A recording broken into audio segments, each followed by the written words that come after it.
There's a girl, but I let her get away. It's all my fault, 'cause pride got in the way. And I be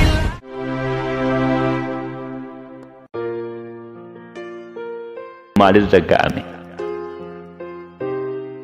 Qooda koon saba koof afaan ta'uu murteesseen fudhadhe. Tarii tasa deemee yoon deebi'uu hanqadhe.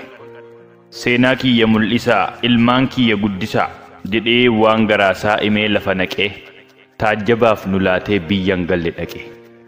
Hacaaluu ifaan akka kee tokkitti gaafa dhibde fokkifti. Dhiirri akka kee tokkitti gaafa dhibde fokkifti.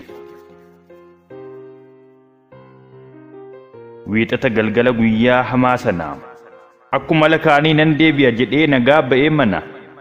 Yoom dhufaatu eeganii aati warraaf ilmaansaa wanta hin yaadamin bakkee adii keessa argame du'aansa.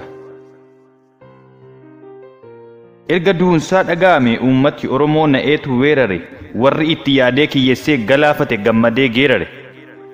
Sabni jaalala ilmasaa kana bakka jiru yaa'ee boo'ee harka farsee gariin soba gaddee fakkaatee fakkeessee ofirra dabarse.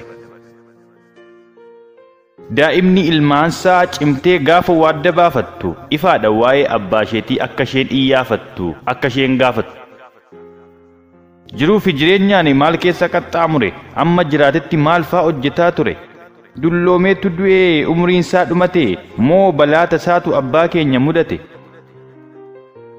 Akkamittiin barraa darbuun lubbuu isaatii bor yoo jettee nu gaafatte maamulli ilmaansaatii.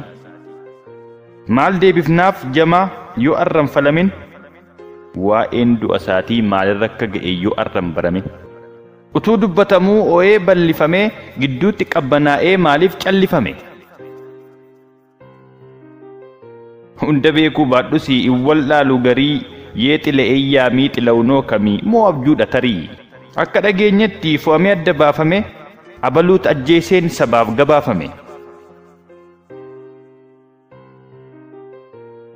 Garuu wanta nirra ga'e hin jiru kan nutti hime utuu oolee bubbuluu dur achumaan dhidhime. Akkuma waan yaraa madaalan kaafneetti akka wanta laayyoo waan waa'een baafneetti maaliif waa'een du'asaa achi buutee dhabame eenyuut ajjeesee yakkaa maal anarratti qabame. Reeffa isaa olii gadhooftaniinuu danuutu yakkame nama sajjeese yoo barbaannaan dhibe moo barbaaduutu dhorkame. Namni akka Hacaaluu saba isaa biratti qabu laalcha jabaa erga akkas salphate kaanoo wabii maalii qaba. Gowwomsaa xobbeetiin golguuf yoo yaalan qabu moonyeen hin qoraafamu fudhatama hin qabu. Garaan nu gubatee qalbiidhaa cabnullee waa'ee du'a isaa beekuun gaariidhuma waan goonu dhabnullee.